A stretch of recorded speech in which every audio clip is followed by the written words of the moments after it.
buka ibadah kita. Pertolongan kita datang dari Allah Bapa yang menciptakan langit dan bumi. Damai sejahtera,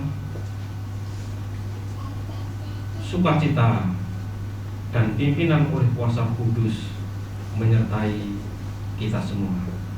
Amin. Selamat pagi, udah makan snack kok.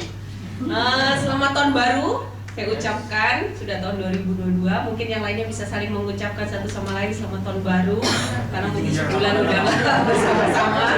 Selamat tahun baru semuanya. Oke, terima kasih. Jemaat, saya bisa dulu. Kita mau siapkan hati kita untuk datang ke hadirat Tuhan. Ku datang menghadapmu Tuhan. Terimalah diriku Tuhan. Karena Engkaulah Allah yang Maha Kudus, Maha Tinggi dan beriman.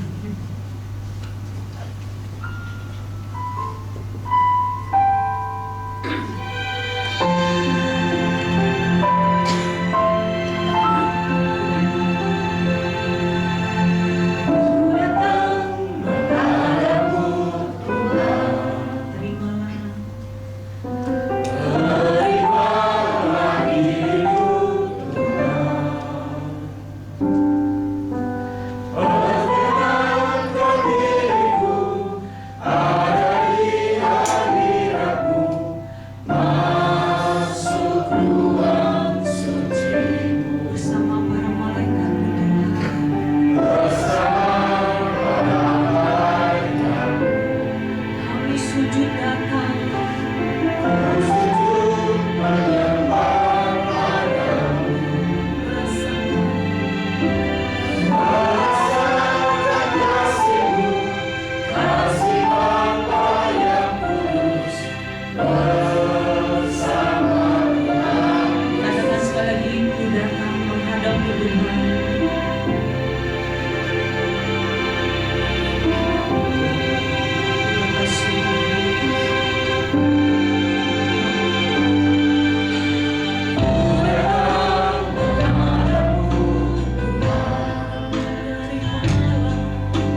lebih dalam untuk mencintai-Mu dalam kehidupan kami.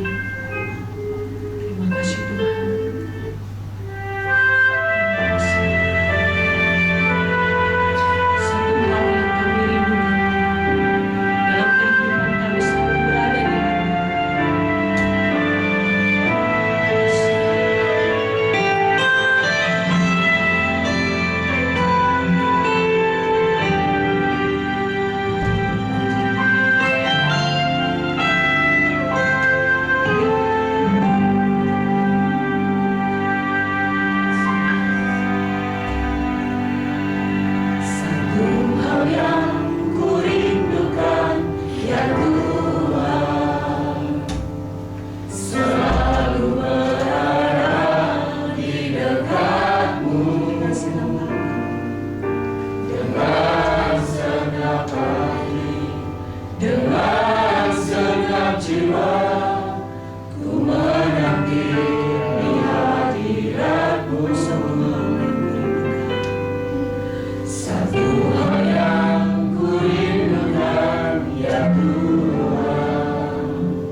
Ku tahu nafasku darimu, ku tahu semua karena kasihmu. Ku ada untukmu.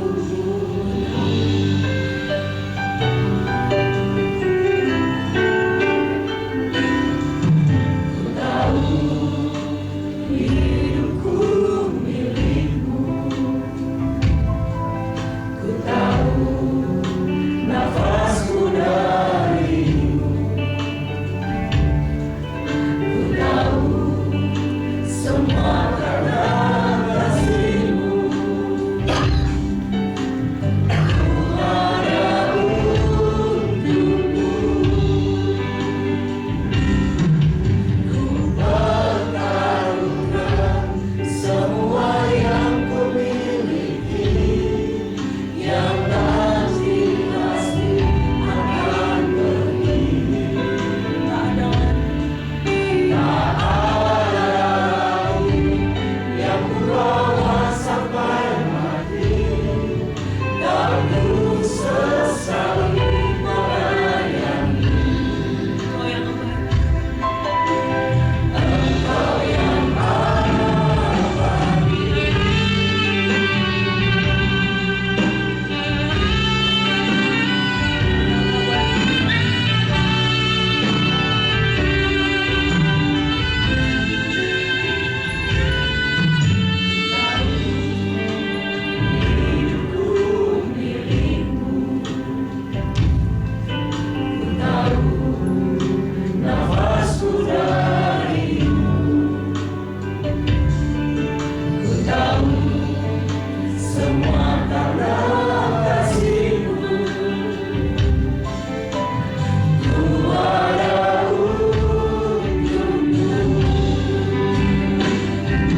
untuk semua kebaikan. Terima kasih untuk hari ini yang masih menjadi bagian dari kehidupan kami. Terima kasih untuk perhimpunan yang kudus, yang indah, yang boleh kami nikmati pada saat ini. Bapa, kami ingin hidup kami semakin diperbaiki oleh sabda-Mu. Berfirmanlah bagi kami ya Tuhan. Berkatilah kami, pimpinlah kami, agar kami benar-benar dapat mengerti serta menjalankan apa yang menjadi kehendak-Mu. Sembunyikan hamba-Mu yang bodoh ini di belakang salib-Mu. Di dalam nama Tuhan Yesus Kristus. Amin. Bapak Ibu terkasih, hari ini kita ada di tahun 2022. Berkali-kali saya sampaikan dan juga saya ingatkan bahwa jikalau kita ada di tahun ini, itu adalah anugerah, kesempatan yang masih Tuhan berikan. Tahun yang lalu berapa ribu orang meninggal karena pandemi COVID-19. Sebagian dari saudara menyaksikan setiap hari yang bekerja di rumah sakit, aktivitas ekonomi dan sosial di masyarakat kita tidak dapat berjalan dengan baik. Tetapi bayang-bayang tentang pandemi itu belum juga usai. Di awal 2022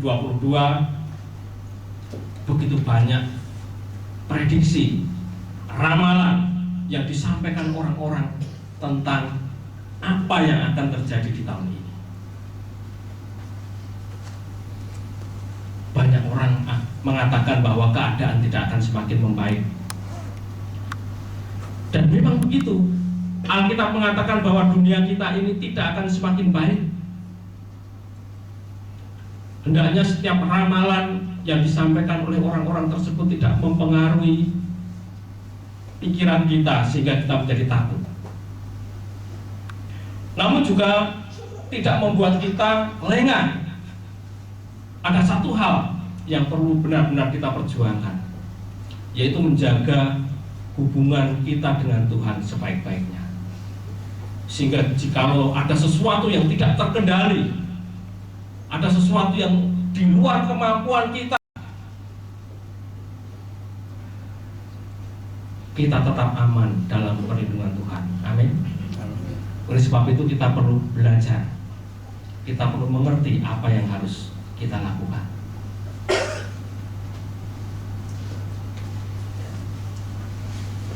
Sebelum kita belajar tentang seperti apa penghakiman yang menyelamatkan itu, kita akan buka dulu Alkitab kita dalam Lukas pasal 18 ayat 1 sampai dengan 8.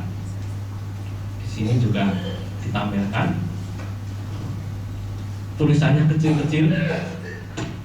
Kira-kira kelihatan tidak dari belakang, Bapak Ibu?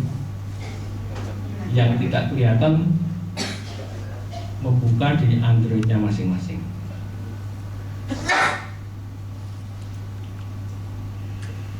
Lukas pasal 18 ayat 1 sampai 8. Yesus mengatakan suatu perumpamaan kepada mereka untuk menegaskan bahwa mereka harus selalu berdoa dengan tidak jemu-jemu.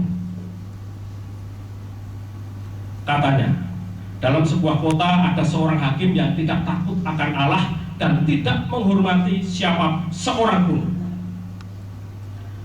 Dan di kota itu ada seorang janda yang selalu datang kepada hakim itu dan berkata, "Belalah hakku terhadap lawanku." Beberapa waktu lamanya hakim itu menolak, tetapi kemudian ia berkata dalam hatinya, "Walaupun aku tidak takut akan Allah dan tidak menghormati seorang pun, namun karena janda ini menyusahkan aku, baiklah, aku akan membenarkan dia, supaya jangan terus saja ia datang dan akhirnya menyerang aku." Kata Tuhan, "Camkanlah apa yang dikatakan hakim yang lalim itu. Tidakkah Allah akan membenarkan orang-orang pilihannya yang siang malam berseru kepadanya? Dan adakah ia mengulur-ulur waktu sebelum menolong mereka? Aku berkata kepadamu, ia akan segera membenarkan mereka. Tulisan yang berwarna merah kita baca bersama-sama. 2, 3. Akan tetapi jika anak manusia itu datang, adakah ia mendapati iman di bumi? Akan tetapi jika anak manusia datang, adakah ia mendapati iman di bumi? Bapak Ibu terkasih, dari kisah ini kita menangkap ada kebutuhan yang sangat mendesak yang dihadapi oleh janda ini.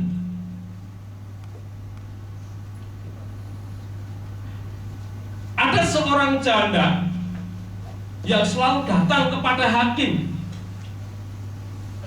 memohon untuk membela haknya. Belalah hakku terhadap lawanku. Tentunya kebutuhan mendesak janda ini bukan kebutuhan lahiriah, Bapak Ibu terkasih. Bukan sekedar kebutuhan lahiriah yang terkait dengan makan, minum, dan pemenuhan kebutuhan hidup seperti yang disangka oleh orang-orang. Karena perumpamaan ini ditutup dengan satu kalimat yang arahnya bukan tentang kebutuhan lahiriah, bukan tentang keinginan-keinginan kita untuk mendapatkan sesuatu, tetapi adalah kebutuhan yang paling mendesak yang sebenarnya dimiliki oleh setiap orang. Apa itu? Kehidupan kekal. Tuhan berkata, akan tetapi jika anak manusia datang, kira-kira apa kebutuhan saudara ketika Tuhan Yesus hari ini datang?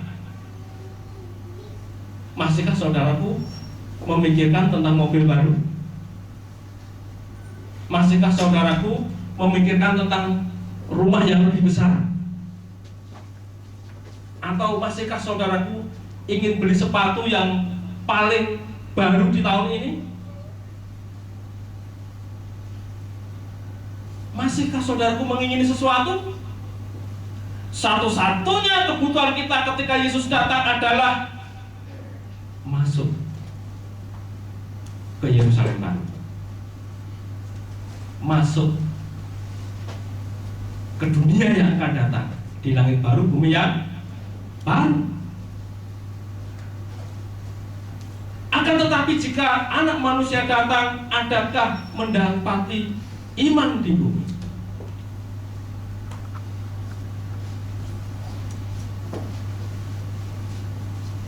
Kita telah belajar tentang 2 macam penghakiman pada ibadah yang lalu. Saya ingin Bapak Ibu mengingat terlebih dahulu, yaitu apa? Penghakiman untuk pengampunan dan penghakiman untuk penghukuman kekal. Penghakiman untuk pengampunan akan kita hadapi selama hidup di bumi ini. Seperti janda tadi datang kepada hakim, belalah hakku atas lawanku. Siapakah lawan janda itu? Siapakah lawan saudara? Siapakah lawan saudara? Teman kerja saudara, saingan saudara, tetangga saudara, atau orang yang berbeda iman dengan kita? Siapa lawan saudara? Siapa sang pendakwa itu? Iblis. Iblislah lawan kita. Dia yang mendakwa kita siang dan malam. Dia yang ngulik terus dosa-dosa kita. Dia yang menuduh kita tentang kesalahan-kesalahan kita di hadapan Tuhan. Dan janda ini mulai datang kepada hakim. Dan penghakiman untuk penghukuman akan diterima oleh orang dunia yang hidup dan tenggelam dalam dosa-dosa mereka, hingga kehabisan kesempatan. Mereka tidak punya waktu lagi untuk memperbaiki diri, dan akhirnya masuk pada penghukuman kekal.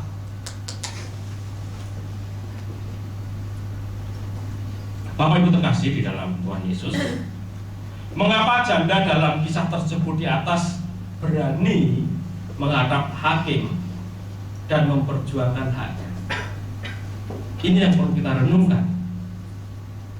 Saudaraku, di tahun sekitar 80-an gitu ya, waktu saya masih SD itu ada lagu dangdut. Ada yang masih ingat lagu dangdut tahun itu? Lagu kisah tentang seorang yang menjadi tahanan tetapi belum ada keputusan tentang hukuman. Pak Hakim dan Pak Jaksa, kapan saya mau disidang? Sudah 3 bulan mendekam, belum juga ada panggilan. Bisa juga ya saya dangdutan. Saudaraku, seorang yang belum ada putusan, belum mengerti apa seharusnya yang akan dia hadapi, dia akan mencari. Nek dihukum ya pirang sasi. Kalau aku bebas, ya bebas. Bukan ditahan tanpa status seperti ini. Mengapa janda ini berani datang kepada hakim? Karena dia yakin dengan posisinya yang benar. Kita baca bersama-sama tulisan berwarna merah. 2, 3. Sebab itu orang fasik tidak akan tahan, begitu pula orang berdosa dalam perkumpulan orang benar. Sebab Tuhan mengenal jalan orang benar, tetapi jalan orang fasik menuju kebinasaan. Ya, inilah kondisi yang dihadapi oleh janda ini, yang dirasakan. Sebab itu orang fasik tidak akan tahan dalam penghakiman. Kalau dia benar-benar akan menghadapi sebuah keputusan yang sangat mengerikan, kira-kira hukuman yang sangat panjang, tentunya dia takut. Coba Bapak Ibu lihat orang-orang yang mengerti bahwa dia akan dihukum dengan hukuman yang berat. Kebanyakan mereka berdalih, lari, berusaha lari dari pengadilan. Sebab itu orang fasik tidak akan tahan dalam penghakiman. Begitu pula orang berdosa dalam perkumpulan orang benar. Sebab Tuhan mengenal jalan orang benar, tetapi jalan orang fasik menuju kebinasaan. Janda ini tahu bahwa hakim itu mengerti yang benar. Meskipun hakim dalam perumpamaan itu adalah hakim yang tidak takut akan Allah. Meskipun hakim itu mungkin hakim yang suka makan suap, uang suap maksudnya, bukan disuapi ibunya. Apalagi hakim, segala hakim yang adil. Jika saudara datang terus, maka saudaraku akan mendapat pembelaan. Karena janda ini yakin bahwa dirinya ada di pihak yang benar. Penghakiman untuk pengampunan itu dimulai dari sekarang, Bapak Ibu terkasih. Saat kita ada di muka bumi ini, yaitu penghakiman untuk pengampunan. Dimulai sekarang. Mari kita baca firman berikut ini dalam 1 Petrus 4 ayat 17. Bersama-sama kita baca. 2, 3. Karena sekarang tiba saatnya penghakiman dimulai, dan pada rumah sendiri yang harus pertama-tama diakini. Dan jika penghakiman itu dimulai pada kita, bagaimanakah kesudahannya dengan mereka yang tidak percaya pada Injil Allah? Karena sekarang telah tiba saatnya penghakiman dimulai sekarang. Alkitab mengatakan sekarang ini, dan pada rumah Allah sendiri yang harus pertama-tama dihakimi. Dan jika penghakiman itu dimulai pada kita, bagaimanakah kesudahannya dengan mereka yang tidak percaya pada Injil Allah? Ini yang saya sebut dengan penghakiman untuk pengampunan. Dimulai sekarang, bukan besok setelah kematian.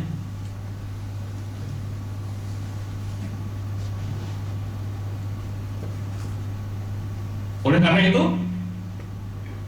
Bapak Ibu, ketika kita menyadari hal ini, bahwa kehidupan kita saat ini sedang didakwa iblis karena kesalahan-kesalahan kita, jangan ulur-ulur waktu. Jangan tadi datang terus kepada hakim, segera ada putusan, mumpung masih ada waktu. Iblis ingin saudaraku terus digantung, tidak ada keputusan sampai saudaraku mati. Keputusannya nanti setelah kematian sudah tidak ada kesempatan. Oleh karena itu, menghadapi situasi ini, kita harus kooperatif. Kita harus mau kerjasama dengan Tuhan dalam menyelesaikan setiap perkara kita di hadapan Tuhan. Jangan tadi tidak menunggu, jangan tadi datang kepada hakim, tidak menunggu panggilan. Kapan saya dipanggil? Dia bertanya kepada hakim, Pak Hakim dan Pak Jaksa, kapan saya mau disidang? Sidang itu tanggal yang dia nanti-nantikan. Saudaraku harus mulai datang. Seperti Daud berkata, kita baca bersama-sama, 2, 3. Selidikilah aku dan kenalah hatiku, ujilah aku dan kenalah pikiran-pikiranku, biarlah jalanku serong dan tuntunlah aku di jalan yang benar. Kita tidak usah menunggu, tetapi mari datang. Datang kepada hakim yang adil itu, datang kepada Tuhan dan berkata, selidiki aku ya Allah. Seringkali kita menyelidiki orang, atau kita repot, kita mulai bingung, kita mulai kelabakan ketika kita mendengar kita diselidiki tetangga kita atau teman di kantor kita.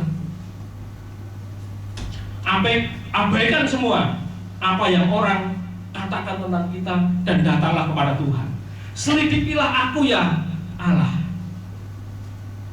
Kenalah hatiku, ujilah aku, kenalah pikiran-pikiranku.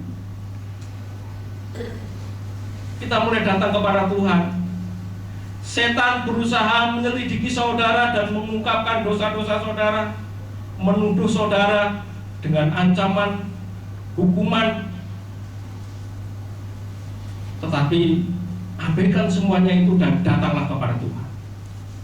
Kenalah pikiran-pikiranku, lihatlah apakah jalanku serong. Jangan takut kepada hakim itu. Kita harus kooperatif, mau bekerja sama dengan Tuhan. Kenalah jalanku dan tuntunlah aku. Kalau memang kedapatan sebuah kesalahan di dalam diriku, maka tuntunlah aku di jalan yang kekal. Berilah kesempatan kepadaku untuk diselamatkan. Saudaraku tahu betapa besarnya dosa Daud di hadapan Tuhan. Sebagai umat perjanjian baru, kira-kira keadaan saudara lebih baik dari Daud atau lebih buruk? Coba kita hitung-hitung. Soal membunuh orang, saudaraku sudah pernah membunuh orang belum? Belum ya? Kalau membenci, seorang membenci adalah pembunuh manusia. Daud tidak hanya membenci tapi juga membunuh dengan tangannya, sampai Tuhan mengatakan tanganmu penuh darah sehingga kau tidak layak membangun rumah bagiku. Keturunanmu lah yang akan meneruskan kerinduanmu untuk membangun rumah bagi. Daud memiliki dosa pembunuhan. Bukan hanya Goliat, tetapi dia seorang jenderal perang yang ditakuti, tangannya penuh darah. Dan juga dosa-dosa yang lain yang saudara sudah ketahui. Perzinahan, kesombongan dengan mengadakan sensus, sebuah dosa yang benar-benar melukai perasaan Tuhan.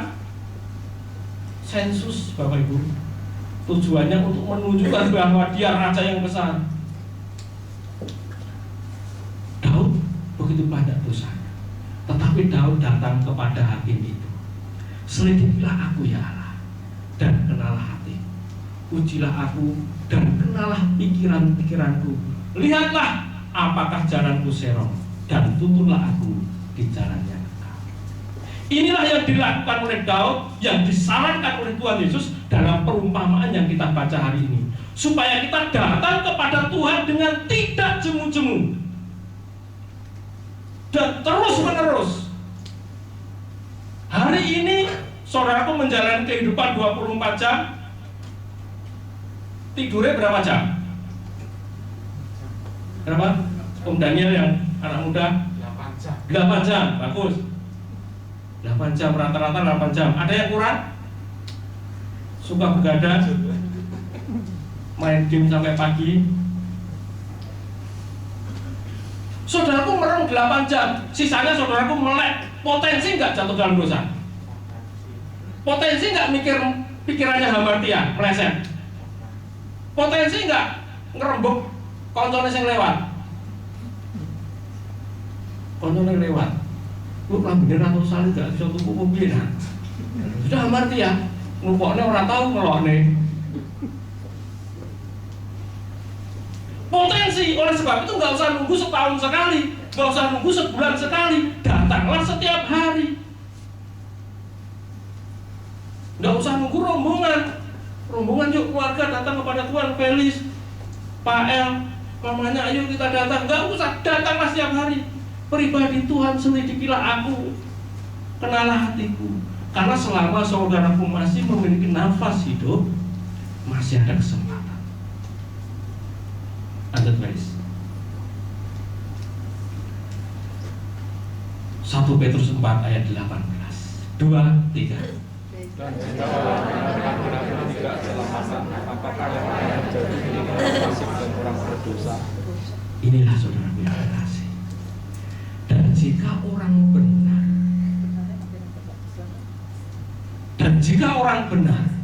hampir tidak diselamatkan.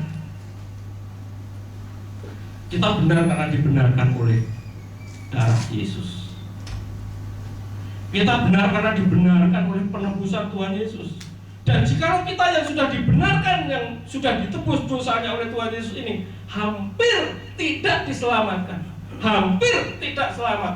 Kira-kira hampir tidak selamat, perasaannya piye? Pernah saudaraku hampir jatuh, hampir geblak, hampir keserempet? Sing hampir itu mengerikan ya? Hampir geblak itu ya, belalang jurang. Saudara kan berkata apa? Astagfirullah. Oh, hampir. Jika orang benar seperti kita, hampir tidak diselamatkan. Kalau hampir tidak diselamatkan, artinya selamat. Nah, kalau hampir selamat, hampir selamat. Kira-kira hampir selamat perasaannya gini, saudara. Saya itu bergaul dengan banyak orang. Salah satunya komunitas pecinta Camcikia. Saya tak guyon terus. Pernah suatu saat Camcikia itu siarannya atau pengumumannya 5 kali sehari. Berarti belinya 5 kali. Ya belinya nggak banyak. Belinya nggak banyak. Tapi seringkali hampir dapat. Jadi, waduh, sakjane, waduh, meh kurang sak nomor, jane mau papat tak ganti 6. Waduh, saya bilang, wong kok budino waduh. Hampir dapat lotre, tapi enggak meleset sak ongko. Ngeri saudaraku hampir selamat. Rugi saudaraku datang ke tempat ini ya. Rugi ikut pengajaran, apalagi di GSKI, lagune pengajaran sama abote. Rugi. maka saudaraku lebih baik hampir tidak selamat daripada hampir selamat. Saya hampir selamat loh, tapi masuk neraka. Reoni ini merokok, jadi ben yo, sakjane yo. Saudara terkasih, dan jika orang benar hampir tidak diselamatkan, tidak dapat dikembalikan kepada rancangan semula Allah, apakah yang akan terjadi dengan orang fasik dan orang berdosa? Oleh sebab itu, mari kita berperkara kepada Tuhan setiap hari. Lanjut, Ben. Apa yang tertulis di dalam 1 Yohanes 1 ayat 8 dan 9? 2, 3. Jika kita berkata bahwa kita tidak berdosa, maka kita menipu diri kita sendiri dan kebenaran tidak ada di dalam kita. Jika kita mengaku dosa kita, maka Ia adalah setia dan adil, sehingga Ia akan mengampuni segala dosa kita dan menyucikan kita dari segala kejahatan. Jika kita berkata bahwa kita tidak berdosa, jika kita berkata bahwa pikiran kita ini tidak bisa hamartia, tidak bisa meleset, maka kita sebenarnya menipu diri kita sendiri. Karena kita sebenarnya siapapun kita masih bisa hamartia, masih bisa meleset dari rancangan Tuhan, masih bisa berdosa. Selama kita masih hidup, selama kita melek, mungkin kalau tertidur tidak jatuh dalam dosa ya, istirahat dosa karena tidur lelap. Kira-kira orang tidur bisa dosa enggak ya? Nah, mari kita gali. Ketika saudara melek, beraktivitas, bekerja, nonton, apapun yang saudara lakukan masih berpotensi untuk berbuat dosa. Jika kita berkata bahwa kita tidak berdosa, maka kita menipu diri kita sendiri dan kebenaran tidak ada di dalam kita. Jika kita mengaku dosa kita, apa tujuan kita datang kepada hakim itu? Kalau salah ya mengaku salah. Seperti Daud tadi, selidikilah aku ya Tuhan, kenailah pikiran-pikiran. Jadilah seperti Daud, bukan seperti Didi Kempot. Wong salah ora gelem ngaku salah, nandur pari tulis suka teki. Sudahkah saudaraku mengaku salah di hadapan Tuhan kalau memang benar-benar bersalah?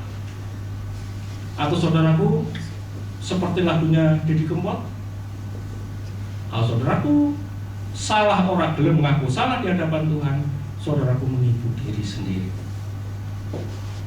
Maka Ia adalah setia dan adil. Warna hijau kita baca bersama-sama, 2, 3. Sehingga Ia akan mengampuni segala dosa kita dan menyucikan kita dari segala kejahatan. Sekarang kesempatan hari ini, karena hari esok belum tentu kita miliki. Maka setiap hari, kalau saudaraku sadar tentang kesalahan saudara, segera datang kepada Tuhan, segera berucap kepada Tuhan, oh Tuhan Yesus, ampunilah kesalahanku ini. Misalnya ketika saudaraku di tempat kerja, gak usah banter-banter di dalam hati saja. Kayak banter-banter nanti saudaraku malah dikira orang bingung.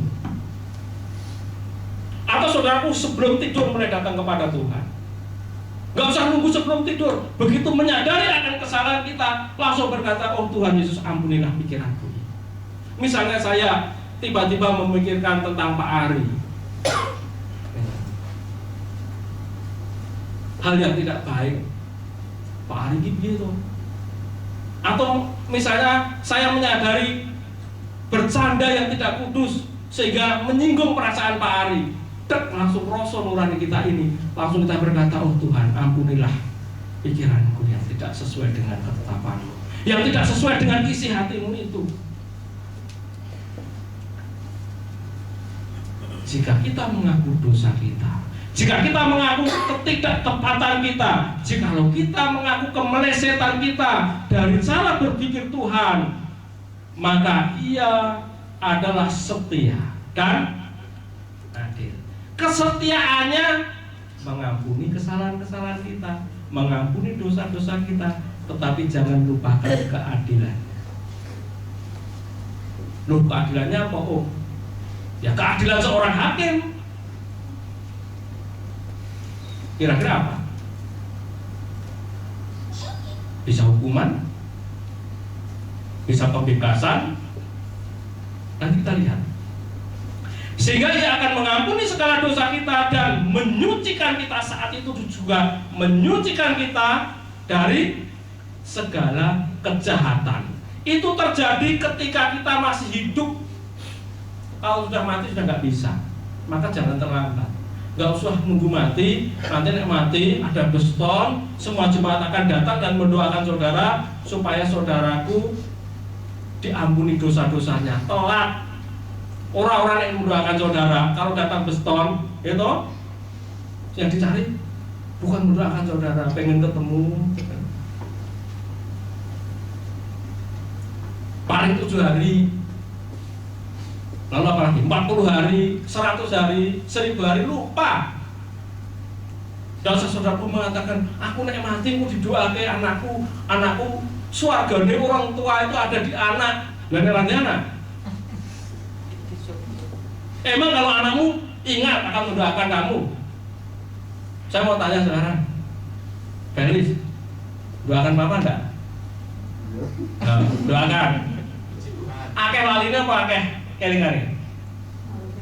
Akeh laline. Saya mau tanya sekarang, Kevin, doakan mamanya? Nah, akeh laline apa akeh? Laline. Akeh laline.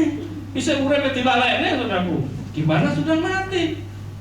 Enggak ada kesempatan. Kesempatannya sekarang. Tapi doa itu susah loh, Om. Lah iya. Nek gampang Tuhan Yesus enggak ngajari saudara untuk doa. Susah. Coba tanya Mas Daniel itu. Punya menara doa. Ayo menara doa. Datang ke Hotel Haris. Haris teko, "Zoom nang omah dhewe." Gitu. Sing doamu gambare tinggal mangan kacang. Lanjut, Pak. Setiap hari kita perlu datang menghadap Tuhan untuk dikoreksi. Tadi Daud berkata, selidikilah aku, kenalilah pikiran-pikiranku. Dikoreksi. Lalu apa? Diperbaiki. Dan yang berwarna merah 2, 3 dihakimi. Tidak perlu dihakimi oleh istrimu, tidak perlu dihakimi oleh suamimu, tidak perlu dihakimi oleh anakmu, tidak perlu kita saling menghakimi. Mari kita datang kepada hakim yang adil itu. Kita mau dihakimi olehnya. Tuhan, lihatlah apakah jalanku sehat. Jadi ketika saudaraku belajar firman Tuhan, ketika saudaraku mendengarkan khotbah, ketika saudaraku beribadah, tujuannya adalah ini. Dalam kedewasaan rohani tertentu, kita sudah tidak membicarakan tentang kebaikan Tuhan, tentang bahwa Tuhan itu penghibur yang sejati. Wes ora usah dirembuk, memang Tuhan begitu. Kalau tidak kebaik bukan Tuhan.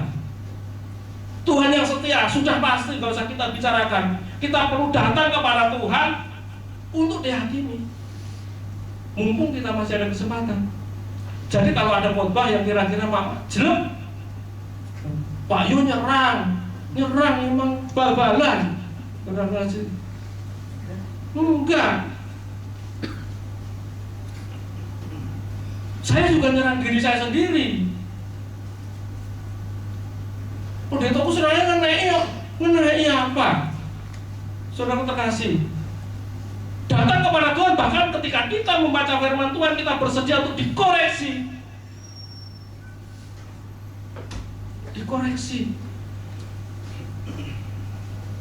Mari kita buktikan apa perkataan Rasul Paulus kepada anak rohaninya yang bernama Timotius dan juga kepada kita semua. Baca bersama-sama. 2, 3. Segala tulisan dan firman Allah memang bermanfaat untuk mengajar, untuk menyatakan kesalahan, untuk memperbaiki kelakuan dan manusia punya Allah diperlengkapi untuk setiap perbuatan baik. Segala tulisan yang diilhamkan Allah, firman Tuhan tersebut ya, memang bermanfaat untuk apa? Mengajar, untuk menyatakan kesalahan. Oh, menyatakan salah berarti dikoreksi, dihakimi, iki salah, iki benar. Lalu dengan tujuan apa? Memperbaiki kelakuan. Kita sudah belajar bahwa setiap orang akan dihakimi menurut perbuatannya, menurut kelakuannya. Kelakuan saudara itu, kelakuan saya harus diperbaiki. Nek bahasanya orang Jawa, wadah itu mak jeruk, bocah kok kelakuannya kaya ngono. Lah kelakuanmu kaya apa? Kelakuan kita ini saudaraku terkasih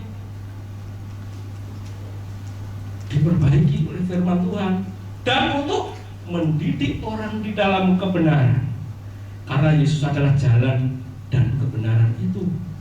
Dengan demikian tiap-tiap manusia kepunyaan Allah, saya dan saudara diperlengkapi untuk perbuatan apa?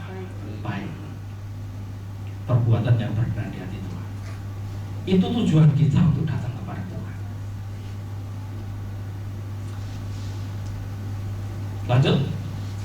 Kita baca 1 Korintus 11 ayat 31 dan 32. 2, 3.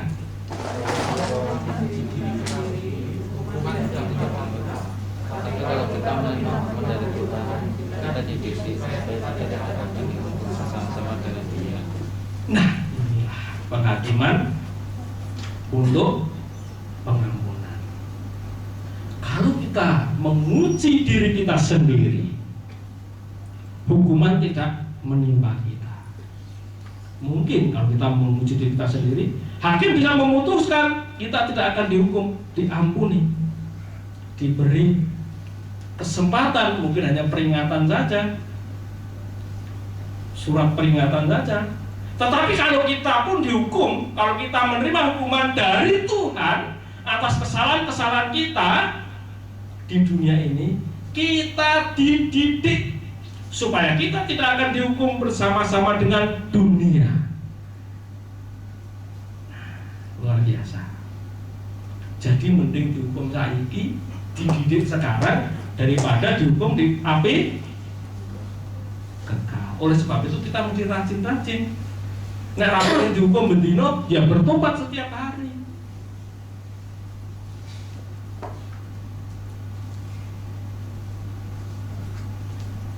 Bagaimana cara Tuhan menghukum ketika kedapatan pelanggaran dalam diri kita?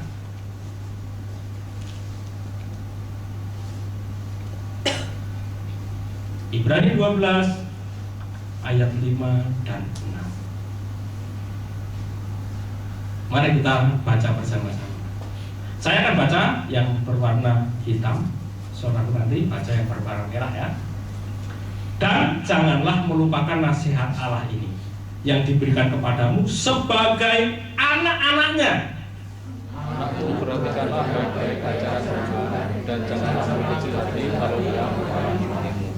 Sebab Tuhan Ajar setiap orang yang dikasihinya dan ia setiap orang yang diakuinya sebagai anaknya. Saudaraku, jangan takut cambukan Tuhan. Seorang tua yang mengasihi anaknya akan menghajar anaknya, mengajar, tidak menganiaya, mengajar. Hajaran seorang ayah itu terukur. Kalau gitu ya diukur. Kalau gitu ya diukur, itu penganiayaan. Tuhan tidak akan menganiaya saudara karena kesalahan-kesalahan saudara selama masih di bumi ini. Dan janganlah melupakan nasihat Allah ini yang diberikan kepadamu sebagai anak-anaknya. Anakku, perhatikanlah baik-baik ajaran Tuhan dan janganlah berkecil hati kalau ia memarahimu. Jangan kecil hati, jangan menjauhkan diri kalau seorang anak itu dimarahi orang tuanya. Karena kemarahan orang tuanya itu karena kasih. Sebab Tuhan menghajar, jelas ya, Tuhan menghajar setiap orang yang dikasih. Kalau saudara nggak diajar, berarti saudara bukan dikasihi. Dan ia mencambuk. Zaman dulu ketika kita masih SD, kembali lagi SD tahun 80-an ke sana, 70-an gitu ya. Kalau ada anak nakal di sekolah, dicambuk Pak Guru pakai apa? Lidi. Apa bahasanya? Duting. Pernah ngalami? Enggak ada ya? Enggak ada ya? Cambuk Pak. Dulu kalau datang kepada Bapak pulang, mau digebuk Pak Guru pakai lidi karena nggak menggarap PR. Bapak bilang apa? Apa? Ayahnya akan keluarkan ikat pinggang. Guru mencambuk dengan lidi, ayah dengan ikat pinggang. Bikin malu aja. Didikan seorang. Apakah orang-orang dulu menjadi liar dan tidak hormat pada orang tua? Beda dengan sekarang. Ya, guru ini jengget sama muridnya jengget nggak kroso rambutnya.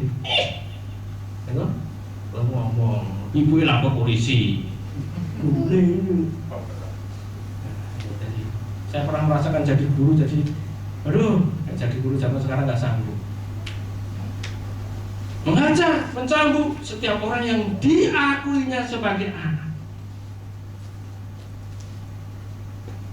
Wahyu 3:19, apa yang dikatakan oleh Tuhan?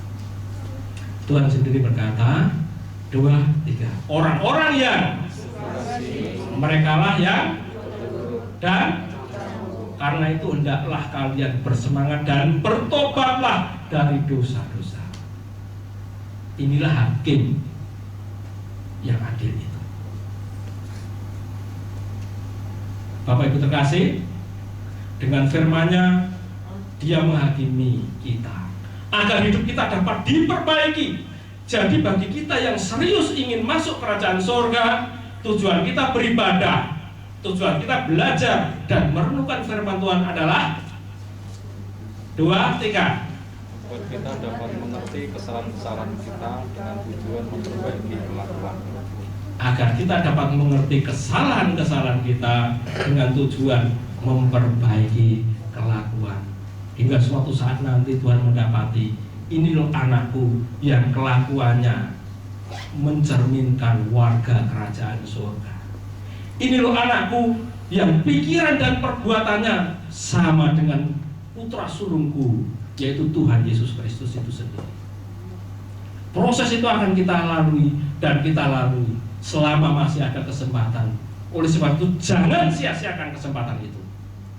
Hari ini masih ada kesempatan, besok belum tentu. Kalau besok masih ada kesempatan, ayo kita lakukan lagi, koreksi terus, datanglah, tidak jemu-jemu seperti janda tadi, terus datang. Ya hakim, ya Tuhan, bilalah perkaraku atas lawan-lawanku. Karena saat saudara jatuh dalam dosa, iblis akan langsung menuduh saudara. Kamu tidak layak, kamu berdosa, kamu melukai perasaan Tuhan. Kamu gak usah datang kepada Tuhan, justru datanglah kepada hakim saat itu juga. Berkata, Tuhan, selidikilah aku kayak Daud. Kenalilah pikiran-pikiranmu. Ampunilah kesalahan-kesalahan. Setiap hari kita mulai lakukan itu. Nggak usah nunggu pulang kerja kalau perlu. Kalau ada di tempat kerja ada sebuah kesalahan, baik itu di dalam pikiran kita, di dalam perasaan kita maupun dalam perbuatan kita, segeralah duduk sebentar saja, atau cari tempat yang sepi, atau kalau saudara terlalu sibuk langsung dialog sama Tuhan. Tuhan, ampunilah aku tidak akan mengulangi lagi. Nek kurang marem nanti pulang dengan doa lalu mulai berdoa kepada Tuhan, menyembah Tuhan. Sehingga kita tidak akan kehilangan kesempatan untuk bertobat setiap hari. Lalu Tuhan berkata, kalau anak manusia datang, adakah kudapati iman di bumi? Saudara kan berkata, ini aku Tuhan, ini aku menyambutmu. Kenapa banyak orang Kristen takut kiamat datang? Kalau gereja mula-mula berkata, Maranatha, ya Tuhan datanglah, kan itu. Sekarang Tuhan Yesus mau datang loh, Tuhan Yesus mau datang loh, siapa? Ojo sik. Lha ngopo? Alasannya akeh. Ojo sik.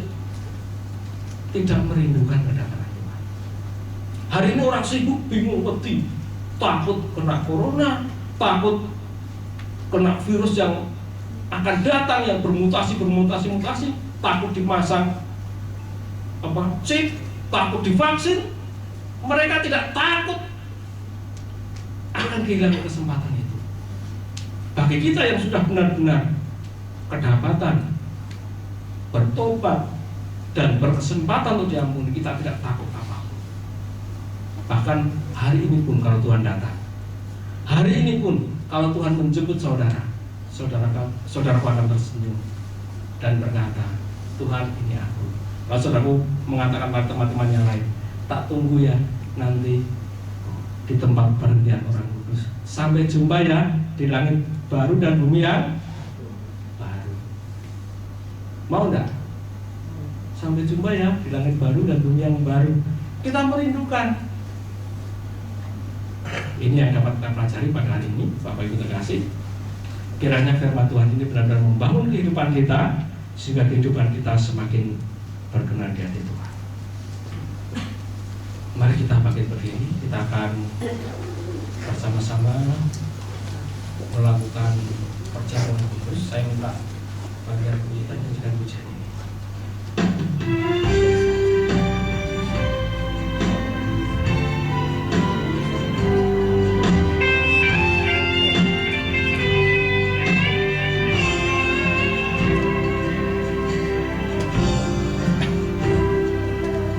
Tuhan menyelidiki jalan hidupku, Dia tahu bila aku duduk atau berdiri, Dia mengerti sempurna pikiran dan isi hatiku. Sebelum lidahku ini mengucapkan kata, sesungguhnya semuanya telah Kau ketahui dari belakang dan dari depan. Kau turun segenap hidupku. Kini ku buka hatiku, selidikilah dan kenali aku. Ku sedia memeriksa selalu, adakah jalan hidupku sehat. Tuhanku, tuntun aku, bawa aku sampai ke surga.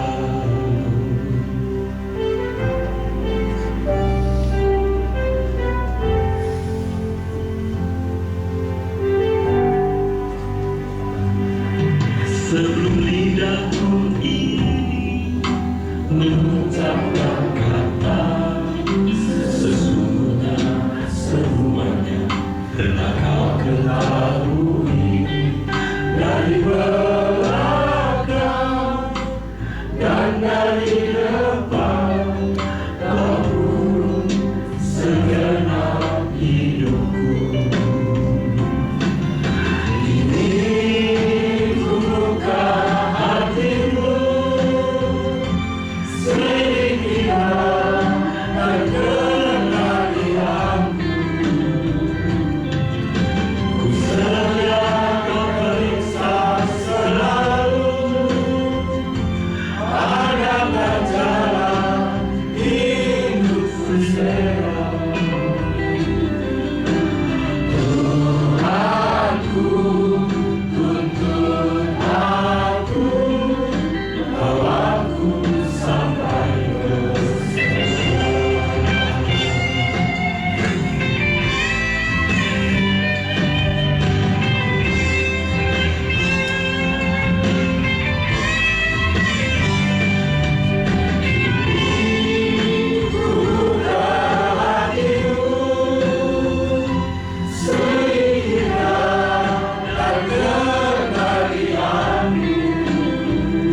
Bapak Ibu terkasih, mari kita periksa diri kita. Demikian firman Tuhan. Jadi apabila orang makan roti ini dan minum dari cawan Tuhan dengan cara yang tidak patut, maka ia berdosa terhadap tubuh dan darah Tuhan. Itulah sebabnya orang harus benar-benar memeriksa dirinya sebelum makan roti dan minum dari cawan itu. Sebab jikalau ia makan roti dan minum cawan itu dengan cara yang tidak patut, tanpa memikirkan tubuh Kristus dan memahami artinya, ia mendatangkan hukuman Allah ke atas dirinya, sebab ia meremehkan kematian Kristus. Itulah sebabnya banyak di antara saudara lemah dan sakit, bahkan ada beberapa orang yang mati. Tetapi kalau saudara dengan teliti memeriksa diri sebelum makan, saudara tidak akan diadili dan dihukum. Sedangkan kalau Tuhan mengadili dan menghukum kita, hal itu dilakukannya supaya kita tidak dihukum bersama-sama dengan dunia. Bapak, inilah kami. Bapak, pikiran, perasaan, dan segala yang terungkap di dalam hati kami terbuka di hadapan. Ampunilah Tuhan dosa dan kesalahan kami di hadapan-Mu, ketidaktepatan kami ya Tuhan. Layakkan kami semeja sehidangan dengan Tuhan, mengambil bagian dalam perjamuan yang kudus ini untuk mengingat tentang kasih-Mu yang begitu besar yang telah menghapuskan dosa-dosa kami, sehingga kami tidak akan dihukum bersama-sama dengan dunia ini, sehingga kami tidak akan dihakimi untuk sebuah penghukuman. Tetapi kalau kedapatan kesalahan di hadapan Tuhan hari ini, Tuhan mengampuni kami. Ketika Tuhan mendidik kami supaya hidup kami dapat diperbaiki. Terima kasih Tuhan. Layakkan kami semua di dalam nama Tuhan Yesus Kristus.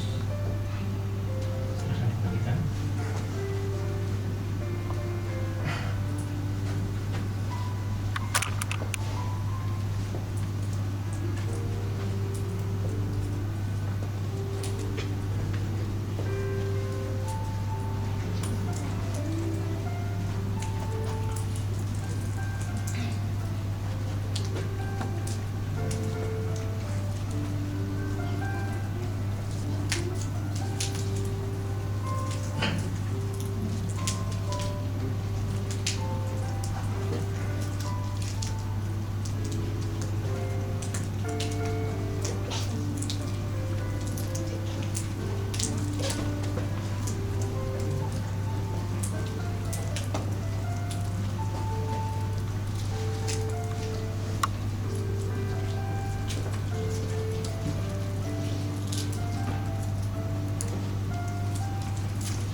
Bapak Ibu terkasih,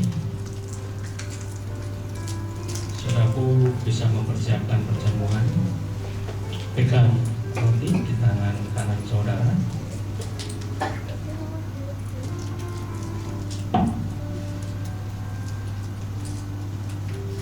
Demikianlah firman Tuhan. Sebab apa yang telah kuteruskan kepadamu telah aku terima dari Tuhan, yaitu bahwa Tuhan Yesus pada malam waktu ia diserahkan mengambil roti, dan sesudah itu ia mengucap syukur ke atasnya.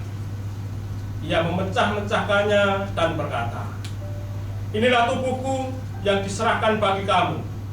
Perbuatlah ini menjadi peringatan akan kamu."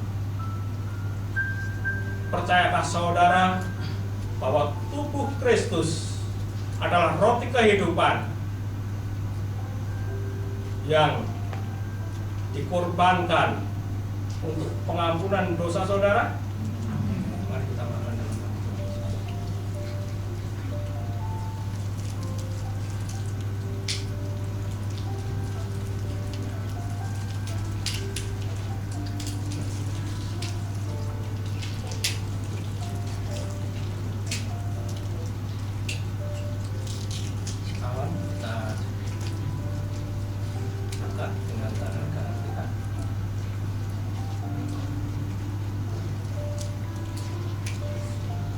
Demikian juga ia mengambil cawan sesudah makan, lalu berkata, cawan ini adalah perjanjian baru yang dimeteraikan oleh darahku.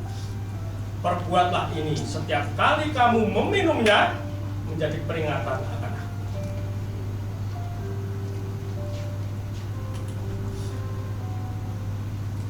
Percayakah saudara bahwa darah Tuhan Yesus adalah darah perjanjian yang dicurahkan untuk memperdamaikan kita dengan Allah Bapa? Mari kita minum di dalam tangan.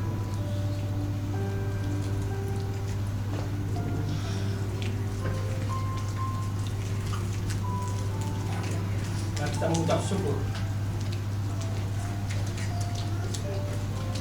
Sebab setiap kali kamu makan roti ini dan minum cawan ini, kamu memberitakan kematian Tuhan sampai dunia.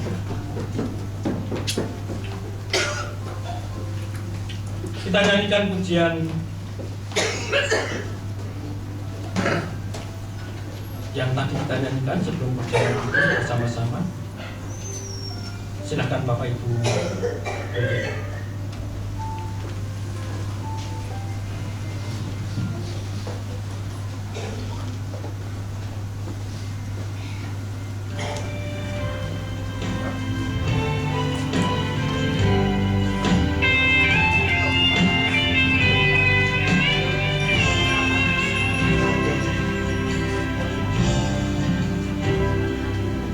Tuhan menyelidiki jalan hidupku, Dia tahu bila duduk atau berdiri, Dia mengerti sempurna pikiran dan isi hatiku. Seluruh lidahku ini mengucapkan sesungguhnya semuanya telah Kau lalui, dari belakang dan dari depan Kau turun segenap hidupku. Kini ku buka hatiku, selidikilah dan kenali aku. Ku sedia Kau periksa selalu, adalah jalan hidupku serong. Tuhanku, tuntun aku, bawaku sampai ke surga. Bapa, inilah kami ya Tuhan. Kami mengucap syukur untuk semua kebaikan. Terima kasih untuk pengorbanan-Mu ya Tuhan. Terima kasih untuk tubuh dan darah-Mu yang telah Kau korbankan untuk pengampunan dosa-dosa kami. Terima kasih Tuhan untuk kehidupan kekal yang Tuhan telah sediakan bagi kami. Terima kasih untuk kelepasan yang Tuhan berikan kepada kami dari segala kutuk dosa, kutuk maut. Terima kasih untuk jaminan kehidupan dan penyertaan-Mu sepanjang hidup kami selama kami di muka bumi ini. Kami membuka hati dan pikiran kami untuk terus Engkau selidiki Tuhan. Kami bersedia Engkau periksa. Ketika jalan hidup kami serong ya Tuhan, kami mohon Kau menuntun kami ke jalan yang benar. Tuntun kami hingga kami sampai ke surga.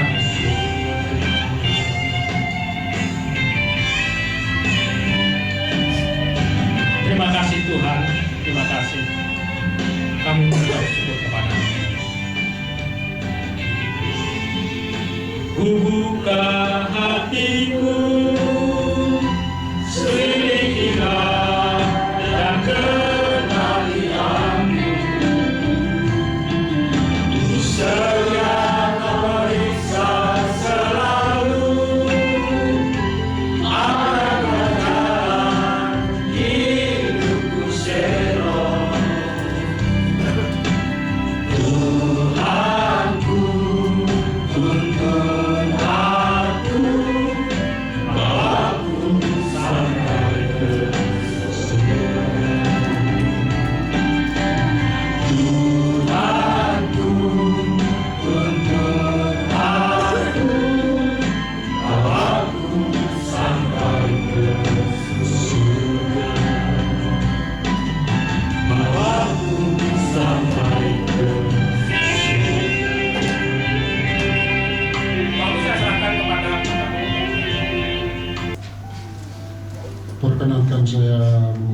selamat tahun baru. Sebelum saya membacakan warta jemaat,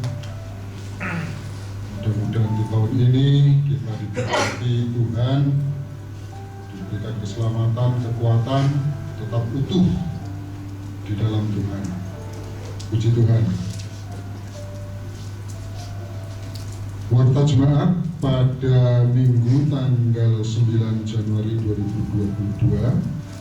Yang pertama, ibadah offline pada tanggal 23 Januari 2022, yaitu dua minggu ke depan ya, minggu genap. Kita akan mulai ibadah seperti ini, tetapi untuk jelasnya nanti juga akan ada undangan seperti biasa. Kita akan mendaftar. Berikut minggu depan, minggu ketiga, biasanya di Gereja Pusat Rehoboth di Arta Gading mengadakan perjamuan kudus. Jadi bila saudara-saudara jemaat ada yang berminat untuk mengikuti, dipersilahkan untuk mengikuti, dan roti anggur dipersiapkan sendiri, jadi akan diadakan di rumah masing-masing.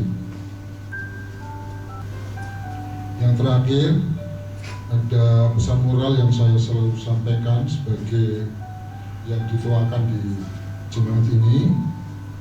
Mari kita tetap berjuang untuk hidup kudus. Kita perjuangkan, karena ini bukan hal yang ringan. Kita harus sungguh-sungguh. Dan terkait dengan ini, Bapak Gembala Senior kita, Pak Erastus Sabtono, menghimbau, mengajak kita, Bapak Ibu Saudara sekalian, untuk menjalani ibadah doa puasa. Seperti khotbah tadi sangat menggores bahwa kita harus hidup kudus. Itu satu-satunya jalan untuk kita menyenangkan Tuhan. Oke, saya kira itu penyampaian warta jemaat. Kalau ada yang kurang mungkin bisa ditambahkan Pak Gembala. Terima kasih. Selamat siang.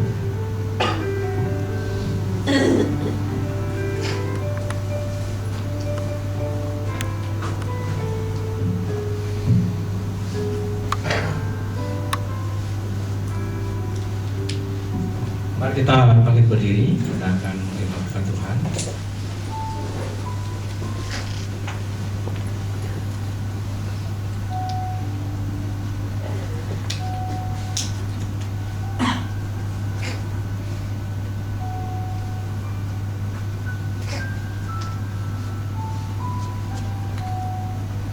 Mari kita arahkan hati dan pikiran kita kepada Tuhan. Bapak Ibu terkasih, sebelum kita pulang, mari kita menerima berkat Tuhan. Jika engkau baik-baik mendengarkan suara Tuhan Allahmu dan melakukan dengan setia segala perintah yang kusampaikan kepadamu pada hari ini, maka Tuhan Allahmu akan mengangkat engkau di atas segala bangsa di bumi. Segala berkat ini akan datang kepadamu dan menjadi bagianmu jika engkau mendengarkan suara Tuhan Allah. Diberkatilah engkau di kota dan diberkatilah engkau di ladang. Diberkatilah buah kandunganmu, hasil bumimu dan hasil ternakmu, yakni anak lembu sapimu dan kandungan kambing dombamu. Diberkatilah bakulmu dan tempat adonanmu. Diberkatilah engkau pada waktu masuk dan diberkatilah engkau pada waktu keluar. Tuhan akan membiarkan musuhmu yang maju berperang melawan engkau terpukul kalah olehmu. Bersatu jalan mereka akan menyerangi engkau, tetapi bertujuh jalan mereka akan lari dari depan. Tuhan akan memerintahkan berkat ke atasmu di dalam lumbungmu dan di dalam segala usahamu. Ia akan memberkati engkau di negeri yang diberikan kepadamu oleh Tuhan Allahmu. Terimalah berkat yang datang dari Tuhan Bapa, pencipta langit dan bumi, dalam kasih setianya melalui Yesus Kristus dan pertolongan kuasa Roh Kudus hari ini sampai selama-lamanya. Amin. Silakan duduk, Tuhan Yesus berkati.